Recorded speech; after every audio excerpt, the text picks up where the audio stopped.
ADV 150 kalau semput-semput nak buat apa? Hari ni kebetulan ada sebiji kes motor ADV 150 datang ke bengkel Dana Garage TTDI Kajang.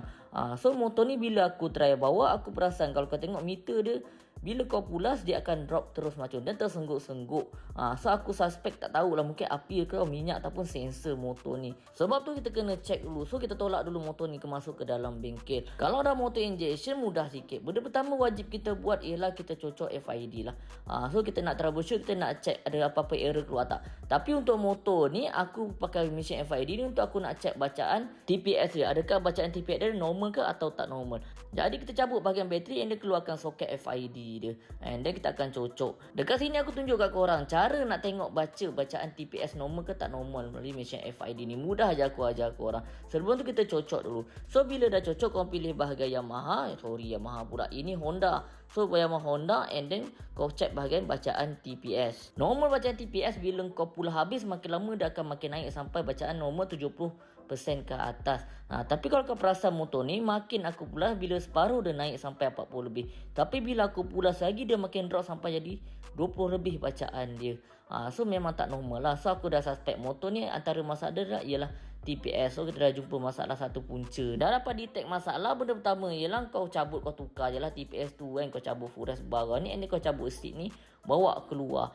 Kau buka je semua clip yang ada, skru yang ada, and then kau tolak naik ke atas. Ini ialah TPS untuk motor ADV 150 ni. Jadi sebelum tu kita dah cabut, kita susun dulu kat tempat ni. Kalau kau tengok kan, bekas-bekas enjin ni dah makin kurang. So maksudnya motor-motor yang tinggal semua dah makin kurang bagus lah tu. And then kita ambil TPS yang baru, kita cabut TPS lama, gantikan TPS baru. Buka skru yang ada, biasa pakai 2 skru je sebenarnya.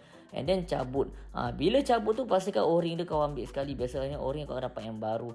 Bila nak pasang pula, pastikan o-ring kau tak terkepit. Bila o-ring terkepit kau pasang, apa akan jadi? Motor kau timing tak lekat. Tapi sebelum pasang, pastikan lap pakai kain sekeliling dia tu nak elakkan habuk-habuk. Tapi jangan sesekali kau orang tembak pakai angin. Sebab apa? Jahanam nanti. Jadi lepas biasa kita pasang soket apa yang ada, and then kita FID, kita reset dulu, and then kita check balik bacaan TPS ni. Adakah ada normal ke balik. Jadi bila kita pulas, ini baru betul TPS. Makin kau pulas, makin persen dia makin naik. Bukan makin kau pulas, persen dia makin berkurang. So maksudnya masalah TPS ni dah settle. So kita cabut balik, and then kita cuba start motor ni. Motor dah kurang semput, tapi aku rasa macam ada sedikit sebu lah. Aku tak puas hati, kita check dulu bahagian lain pula motor ni. So benda pertama kita buka ialah air filter lah. So bila kita cabut air filter dia, aku pun terkejut. Macam ni terus, rupa air filter dia bukan main kotor lagi. Aku tak tahulah owner pernah tukar ke tak. Mungkin owner tak pernah tukar kot air filter ke apa ni. Aku tak tahulah apa rupa ni. So macam biasa kita tukar air filter yang baru, and then kita ikat semula. Kemudian kita try start, and then kita check dulu part lain. Aku start pun aku tak puas hati. Ada rasa macam sikit semput lagi. So aku try buka bahagian plug dia. So nak buka plug dia, kau buka cover belah kiri. Tapi sebelum tu akan buka klip bawah ni. Tapi sebelum aku buka lagi, aku tengok dah terpatah dah benda ni. So bukan salah aku, memang dah patah. So buka klip dia, dan kau tarik je bahagian tepi ni. Dekat sini ada bahagian plug dengan kepala plug. Aku nak check api daripada dua bahagian ni dulu. So kita check bahagian kepala plug dia. Kita cabut bahagian kepala plug, dan kita check api dia. Aku tengok wire direct pada core plug, maksudnya api okey, tak ada masalah. So api kuat je kalau api direct pada core plug. Kemudian kita cabut plug dia pula. Aku tengok plug dia pun okey, tak adalah lama sangat, ni normal kalau hitam macam ni.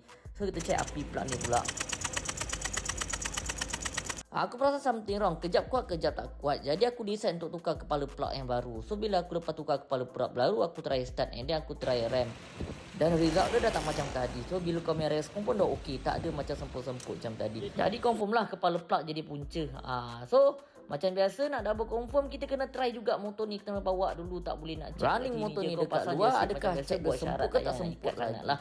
So kita nak try dekat luar bengkel je. So kita pasang dulu. Lepas kita dah pasang, aku try bawa motor ni dekat luar. So ini barulah betul, motor dah tak ada semput-semput. Kau boleh rem, overrem macam biasa. Tapi boleh tahan sedap juga respon ADV 150 ni. So settle masalah motor ni sebenarnya. So punca pada kepala plug, filter tu sumbat, dan masalah TPS dia yang bermasalah. So kita boleh simpan motor ni, kontak owner motor dah siap, dah settle. So untuk korang mana ada masalah motor, boleh hantar ke mana-mana cawangan Dana Garage dekat rumah korang. Tapi kalau untuk motor skuter, sebenarnya banyak hantar dekat Dana Garage TTDI Kajang. Boleh je, tak ada masalah. Kalau korang setakat servis biasa, hantar dekat cawangan lain pun boleh. So motor dah siap, kita pasang semua balik macam biasa, yang kita kontak owner. So apa-apa boleh PM je kita.